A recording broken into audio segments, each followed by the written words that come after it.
Greetings from Tokyo, my dear friends. This is Daisuke, and I very much hope that this video finds you well and in very good spirits wherever you are in the world. And today, if you don't mind, I would very much like to continue on with our journey, our discussions, our discoveries, and our explorations with respect to the recent releases made by the Criterion Collection during this year of 2021. And in particular, I would like to focus our attention on a recent box set release, a collector's set, Blu-ray set, released by Criterion some time back. And the entire set has been designated by Criterion at spy number 1103.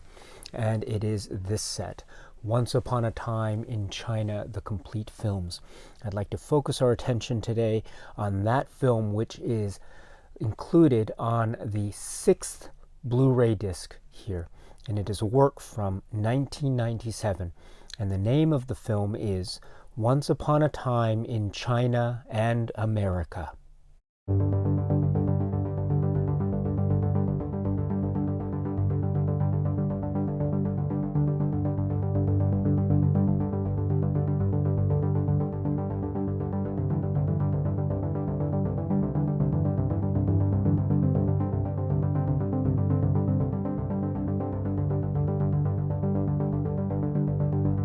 This is the film from 1997, and it is directed by Sammo, and it is produced by Choi Hak, and it has in its really exciting, excellent cast people like Jet Li, Rosamund Kwan, Seong Shin-sing, Jeff Wolfe, etc.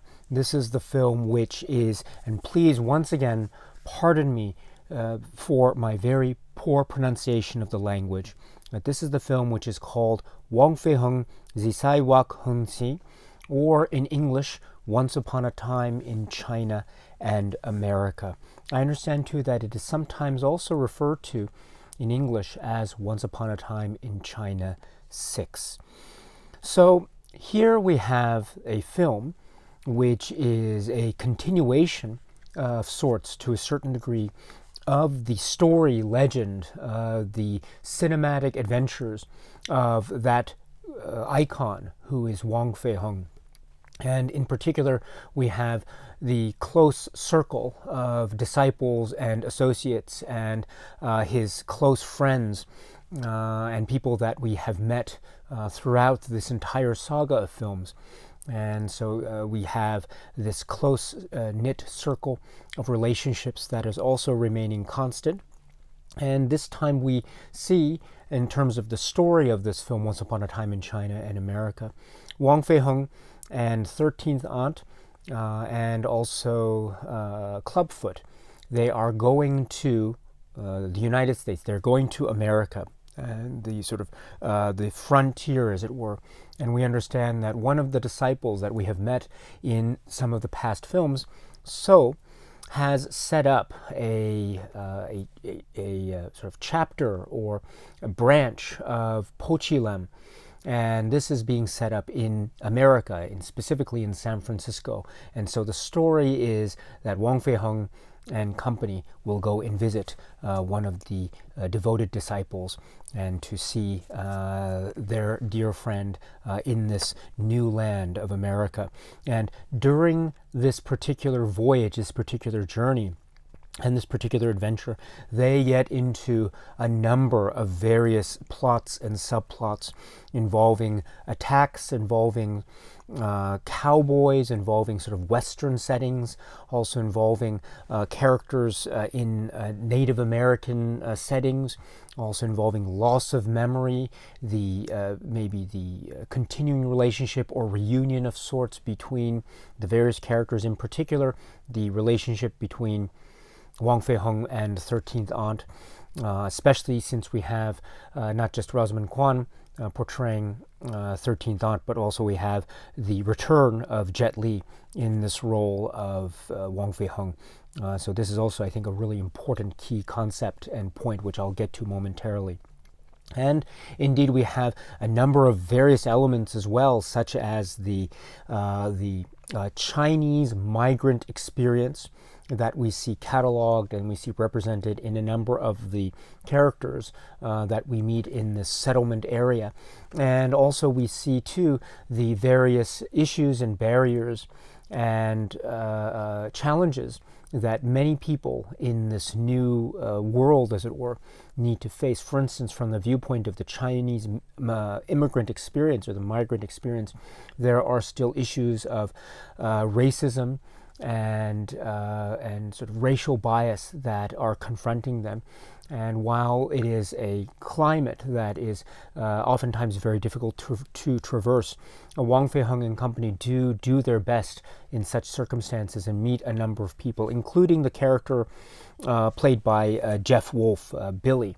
It's a very intriguing, very interesting character indeed, and I think that too is another source of intrigue, excitement, and action, as well as propelling forward this idea of ever-emerging new relationships. And one of the key interesting relationships is that between Wang Feiheng and Billy, and what they seem to represent on the sort of heroic front of this film, as it were, as well as providing yet further interesting nuance in the ever discussed themes and conditions that we have seen established and discussed all the way throughout the cycle of films that preceded this film, the Once Upon a Time in China series. If we were to speak specifically about, say, the character of Billy and Wang Feiheng and his viewpoint towards, let's say, for lack of a better phrase, the sort of the paradigm or dynamic that is represented often by the phrase East and West.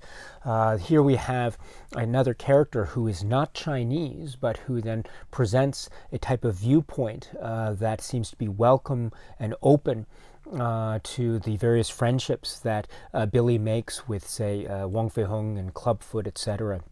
And this is a very stark contrast to other characters in the film that seem to be representing or showing or exhibiting some kind of attitudes of racism towards, say, the Chinese population in this particular settlement area. So there is this, say, mixture, if you will, of different viewpoints and attitudes. And it's not always clear-cut. And this is a type of attitude or approach that has always been present in the past Once Upon a Time in China films. For instance, not all, say, non-Chinese characters are necessarily represented in a type of say, antagonist character way.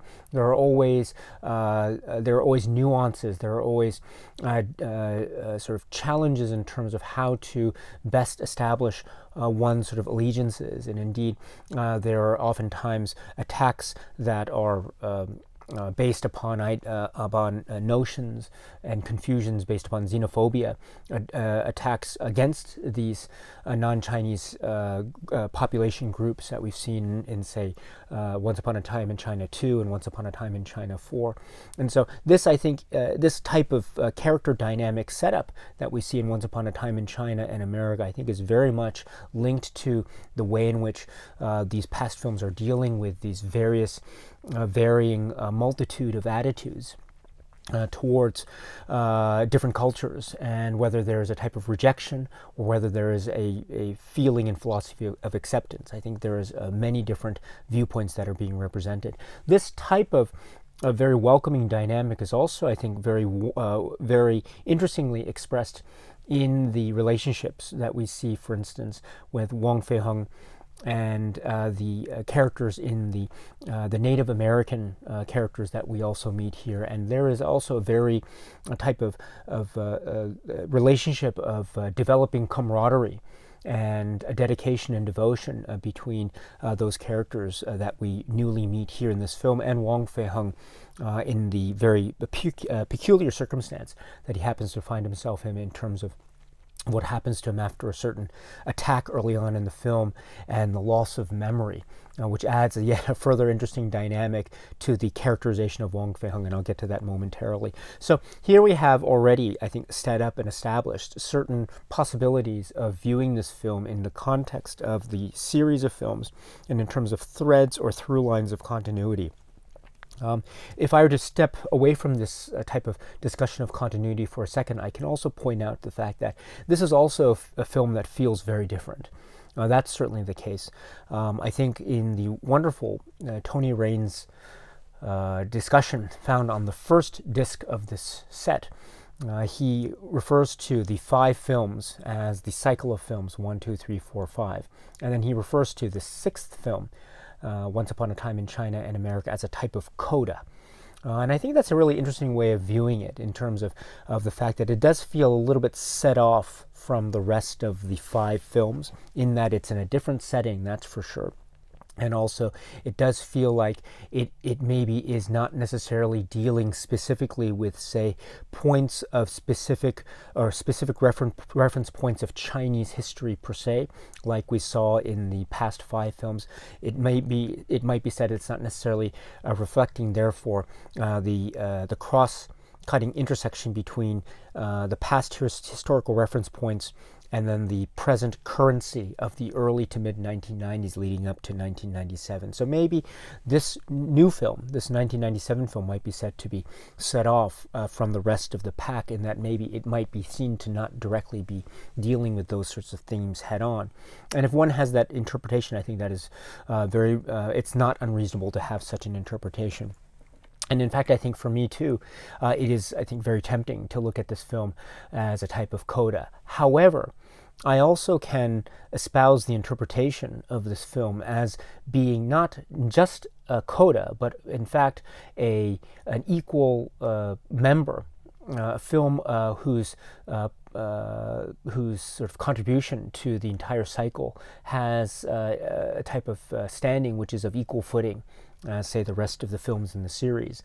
And so I can see that interpretation as well for a number of reasons. So one of those reasons is the idea that this is a film that is, as I say, it does have a type of historical reference point discussion that is not unlike what we have seen in the past. I've just said just a while ago that the fact that it doesn't seem to be directly dealing with, say, reference points of late Qing dynasty, early 20th century Chinese history, the fact that it doesn't seem to be talking about this might be one reason that it could be seen as distinct from the rest of the films. However, on the other side of that coin, it is still very much a type of a story taking place in undoubtedly a sort of turn of the century era.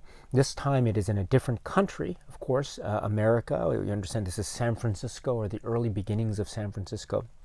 And also, we understand too that this is featuring a type of Chinese migrant experience story in the context of the many characters that Wang Feihong and company meet when they come to this particular location in the world. And so, in those ways, I think we can see a number of, say, historical reference points that also have a type of currency in the present. For example, one possible interpretation I think could be, and I think it's a sound approach to have, or possibly anyway, which is, again, the Chinese migrant experience and the ideas of battling and confronting notions of racism and the unknown and the confusion. Now, this is a film from 1997, and so I think one can see that perhaps there's a type of trajectory, if you will, of a sense of displacement, of a sense of being in, say, a new world, an unknown realm, and a sense of maybe having to confront certain attitudes outside of yourself that are very confrontational, and these attitudes that are externalized are not welcoming. And so perhaps this type of, say, rough terrain, this type of unsure, confusing terrain, could be said to be, in a certain perspective anyway, a further reflection of that type of feeling of, say, the unknown, or the feeling of displacement, or feeling of not being sure of things, both on a macro level and a micro level, in terms of the Hong Kong experience leading up to and indeed reaching this point of 1997, which is, as I say, the year in which this film was released. And so I think that kind of conversation, to a certain degree anyway, can still be made even through the context of a film like Once Upon a Time in China. So that's one thing to keep in mind when we can try to maybe recalibrate the placement of this film in the context of the entire series. So that's one point. The second point I'd like to make is in this, in terms of its argument, is we also see further developments in this film, Once Upon a Time in China, of the various themes of, say, tradition versus modernity, the idea of maybe Chinese character and martial arts philosophy that expresses that character, at least in the forms of Po Chi Lam and Wang Feiheng and others. This dynamic vis-a-vis external forces, whether they be the emerging forces of military technology or other types of technology, the camera, certain styles of clothing, education abroad, etc., as expressed or as exemplified by the wonderful character of 13th Aunt. So in these ways, this series of films has been dealing with this sort of back and forth, this push and pull, this sort of struggle and rejection, or maybe reticence, or maybe a begrudging acceptance, or indeed maybe a welcoming acceptance and indeed adaptation, or adapting to these ever-changing circumstances that are again linked to history and socioeconomic conditions of late 19th century, early 20th century China. So this theme, this dynamic is, I think, very much played out in Once Upon a Time in China and America in a very interesting manner, because indeed one of the ways in which this theme has been encapsulated or has been expressed in these films is through the idea of weapons and guns and military technology, and how people like Wang Feiheng will either adapt or they will not survive, depending on what their viewpoints are. And here in Once Upon a Time in China and America, one could say that this notion of how these people will confront issues of guns and gunplay and the bullets is still part of that. And in fact, it is a very key component when one thinks of this film as a type of martial arts film on the one hand, and also as a Western film on the other. And part of the Western trait, or the trait of the Western genre as encapsulated in Once Upon a Time in China and America, is the gun, is the revolver, is the pistol. And so we see an interesting way in which Wang Feiheng and company, in the various action sequences of this film, deal with certain situations where they're confronted with this type of gun or weaponry.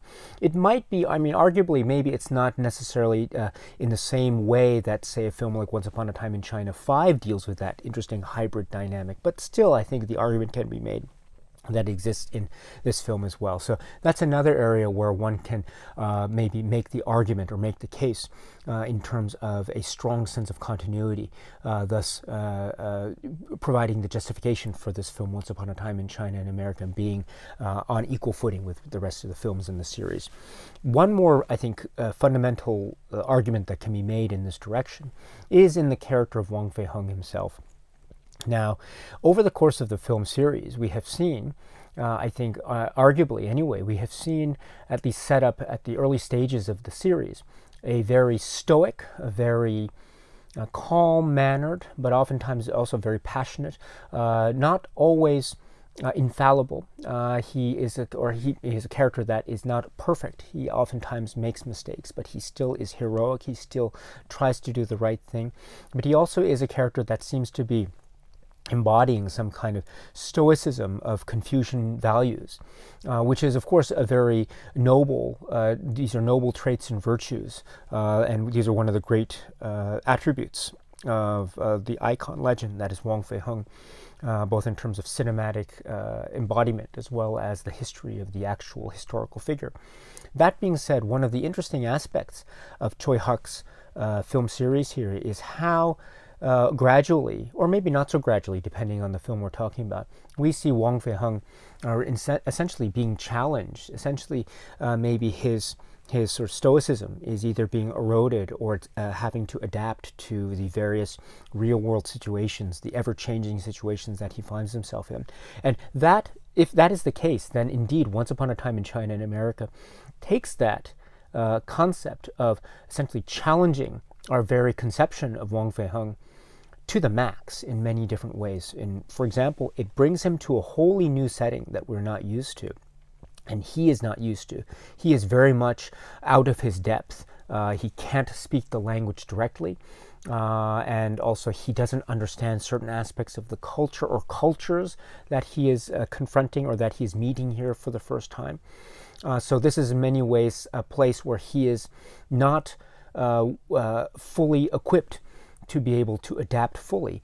What is more, there is the plot or subplot about him losing his memory and not remembering who he is and having to, in the meantime, assemble a type of temporary identity, which is a very different one than the Wang Feiheng that we have come to know throughout the film series and before, of course, but especially during the film series since the early 1990s. And so in that way, too, Once Upon a Time in China and America can be said to be even further challenging the very stoic Confucian idealism of the characterization of Wang Feiheng, to the point where he is being stripped bare and he's not even left with his own sense of who he is in a certain component of the film. And so to see that type of challenge being placed or being thrust upon him in this way can be said to be yet a further development of this idea of challenging the very concept or conception of Wang Feiheng, the hero, but still doing it in a maybe respectful way. And indeed,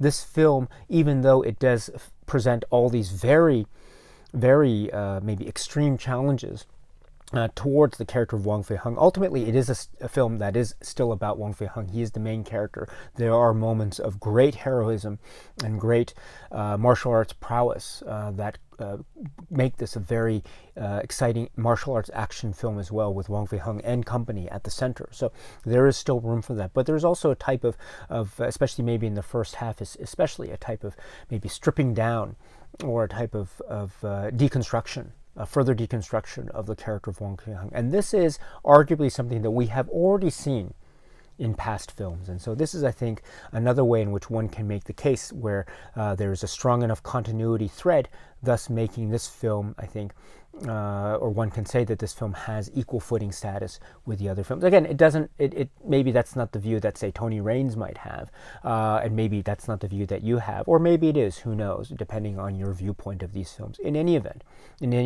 there is still, however you fall in terms of that outlook or viewpoint, there is still room to have a conversation about this very intriguing film, Once Upon a Time in China and America, in the context of this film series and also as it stands on its own.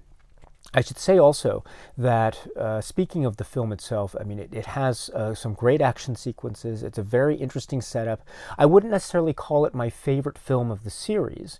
I think there are some intriguing elements, but there are some, maybe it does feel sometimes there are certain setups that maybe I'm not quite used to, let me put it that way. And so, but that's not to say that I dislike the film. I think on the contrary, it is a film that, as I say, for a number of reasons that I tried to state earlier, it does have a sense of continuity, and it seems to be doing some really, really interesting things with those themes and setups that we saw in other films. Also, one of the great strengths of this film, of course, Once Upon a Time in China and America, is the return of Jet Li in the role of Wang Feiheng. And also alongside that, we have Rosamund Kwan as 13th Aunt. Now, as we know, Jet Li was in the role for the first film, the second film, and the third film. And then for the fourth and fifth films, the great Vincent Zhao stepped into the role as Wang Feiheng. I thought it was a great interpretation. But now we have the return of Jet Li after some years have passed. And what is more, we have his return and also his reunion with some of the actors that he worked with before, including Rosamund Kwan's 13th Aunt. And so it's really lovely to have one more opportunity to see Jet Li's Wang Feiheng and Rosamund Kwan's 13th Aunt together one more time in this way. It's almost, in a way, a type of it's a type of closure, a real dramatic sense of closure that I think was attempted at in the fifth film.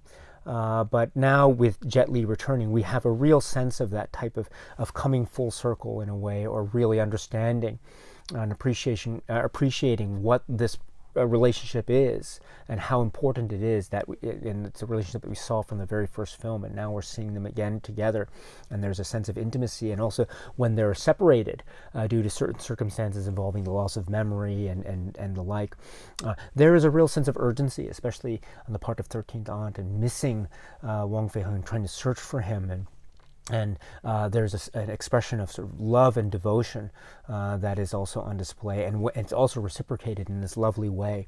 And so that is, in many ways, a great way to reach a type of resolution or fulfillment of the various maybe sources of romantic tension and a dramatic character arc that we saw set up from the very first film. So it's really lovely to see it come full circle like this, in this way.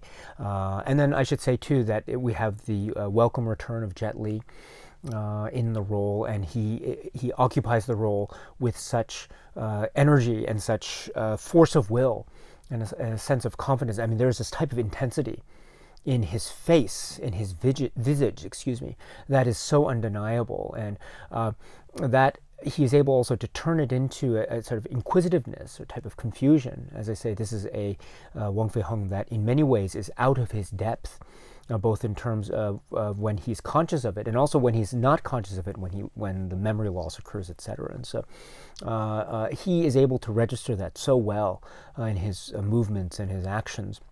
And then, of course, in the martial arts action set pieces, that are also borrowing from the Western genre in a very playful way. And also we have Choi Hak. In terms of his participation, he is described as a producer. And then we have Sammo Hung, who is, in his own way, very famous, very legendary in the context of Hong Kong cinema, as we know. And here he is taking the reins as the director. And we will see in some of the supplements just how he is interacting with the crew and the cast. It's a very interesting way that he seems to be directing. So all in all, I do want to make the case that it can be seen either as a coda to the series, or I think it can be seen as its own film within the series in certain points of view. In any event, although I have expressed maybe it's not necessarily my favorite film in the series, that's not to say I dislike the film. On the contrary, I do like the film quite a bit, and every time I watch it, I tend to find it even more fun and engaging than before. So.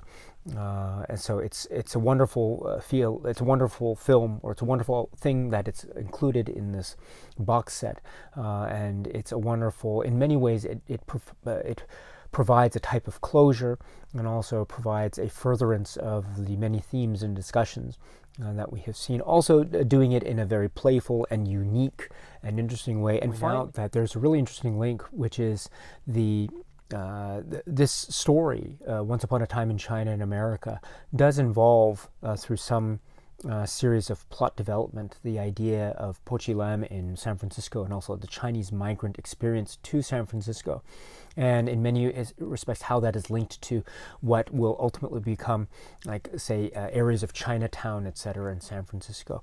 And when we think about that, and when we understand too Choi Hak, we recall, for instance, I believe it was the second disc of this set that featured the documentary, which is From Spikes to Spindles, which we understand that Choi Hak was involved in to a certain degree. And so if we recall that, there is this idea in that film that was focusing in on the experience of this particular community, New York Chinatown.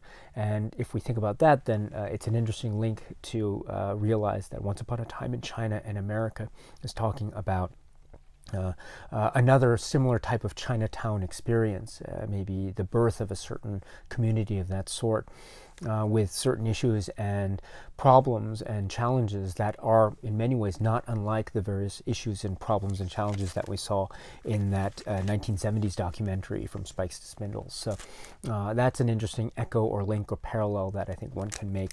And that's another, I think, furtherance of the idea of how strong I think this Criterion set is. Once again, this is Once Upon a Time in China and America, which is included as that film on the 6th disc in this great set. The Criterion Collection has done something very interesting with respect to Once Upon a Time in China and America. They have put it on the 6th Blu-ray disc of this set. However, they are marketing this set, the complete films, and they are marketing this set in a way such that the featured films on this set are 1, 2, 3, 4, 5. Interestingly enough, Once Upon a Time in China and America is not featured as far as the marketing of this set is concerned. It's not featured as being one of the featured films. In fact, Once Upon a Time in China and America, if we were to be official about it, is officially designated by Criterion in the set as a supplement. It is not considered one of the feature films. It's considered a supplement. And so, what's the phrase? One might say is relegated to supplement status, as it were. And that's one way of looking at it. However, we should point out a number of things.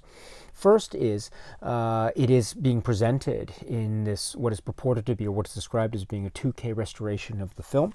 And also, we have various soundtrack options that are being on offer here in the Criterion release. We have the Cantonese language track 5.1, and then we have the Cantonese language track mono, and then we have the Mandarin 2.0 stereo track.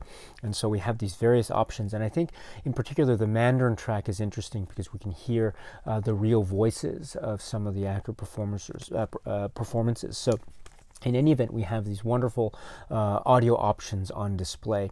And so once again, I should point out that I am not the biggest expert when it comes to past releases of this particular film on past physical media, non-Criterion releases, Once Upon a Time in China and America. But to my eyes and to my ears, I am very, very satisfied with how it looks and feels in this particular set on the Criterion disc. So I'm very happy about that. I should say too, this issue or this point about the status of this film in the context of the Criterion set. It's not a featured film, but it gets its own disc. It's officially considered a supplement, etc., etc. Interestingly enough, please keep in mind that when I put in the 6th disc, I put it in, and the menu, I should say that when you put in the disc, for any of the discs, the menu will come up on the screen, and the menu will indicate in this wonderful font, Once Upon a Time in China, whatever the film is. So the second disc would be, of course, the second film, so Once Upon a Time in China 2. The 4th disc would be Once Upon a Time in China 4. Well, interestingly enough, when you put in the 6th disc, it doesn't say Once Upon a Time in China supplements, which is officially speaking what the 6th disc is. Instead, it says in the menu, Once Upon a Time in China and America. So in an interesting way, Criterion is indeed treating the film as though it were one of the featured films in the set. It might not necessarily be given, officially speaking, feature film status, but it is still, for all intents and purposes, at least from my viewpoint anyway, being treated like a feature film in the set with its own disc, with the menu indicating as such. Tony Raines does mention it in terms of its inclusion in the overall series, in coda status, granted, yes, but still its inclusion in the overall series, etc., etc. So I think in maybe practical terms, we can say that the Criterion box set here is treating it like its own feature film release on the 6th disc. And so that's how I will view it. And that's one of the reasons, in fact, I wanted to have a separate video discussion about this very interesting film. So that's something to keep in mind as well. And also we should point out that, like with all the other discs, we have this 6th disc together with a number of supplements that are included. And interestingly enough, these supplements are Once Upon a Time in China and America centric. That's another case to be made for this particular disc being the feature film being the 6th film, and then the supplements on this disc supporting such 6th film. So there's, again, in practical terms, Criterion is treating it like one of the feature films, the major feature films in this set. So well done to Criterion for doing that. So let's go to the supplements here before we forget, which is what are the supplements on this release? So the first is a making of featurette from 1997. It's approximately 25 minutes. And so we have the actual maybe on-set location shooting. Choi Hak is featured, Sammo Hung, the director, is featured, Jet Li and others are featured, and the like. So Jeff Wolf, etc. So this is great. It's, again, on-set location. We see how cold it is. Apparently it was very cold during the on-location shooting, etc. So, and we see also the excitement and energy of the participants and performers. Sammo Hung's energy and his devotion, I think, is also something that is very noteworthy here. So it's a really great thing to see.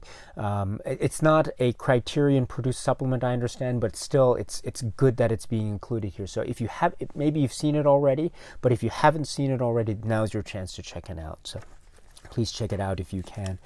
And then the next aspect is, it's called behind the scenes footage. This is in VHS-C footage format, and this is described as being footage taken from 1996, but it's also described as being edited by the Criterion Collection upon this occasion. Overall, it's approximately 4 minutes.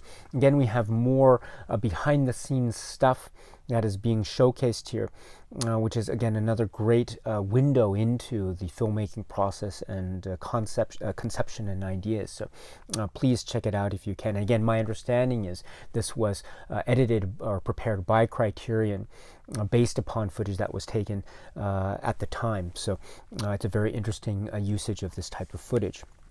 And then the supplements are rounded out with the trailer, which is approximately 3 minutes. So, my friends, this is the 6th film, Once Upon a Time in China 6, or Once Upon a Time in China and America. And again, it's a further continuation of the cinematic adventures of Wang Feihong and company in a different location, in a different setting altogether, granted, but arguably speaking, so in that way too, maybe it's forging its own unique identity in terms of a cinematic storyline.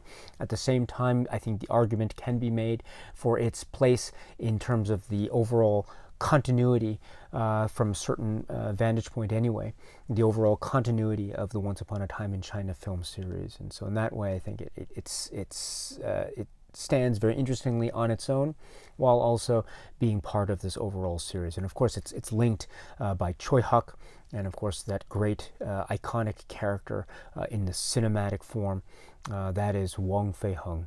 This is the film Once Upon a Time in China and America. And so that's it for now.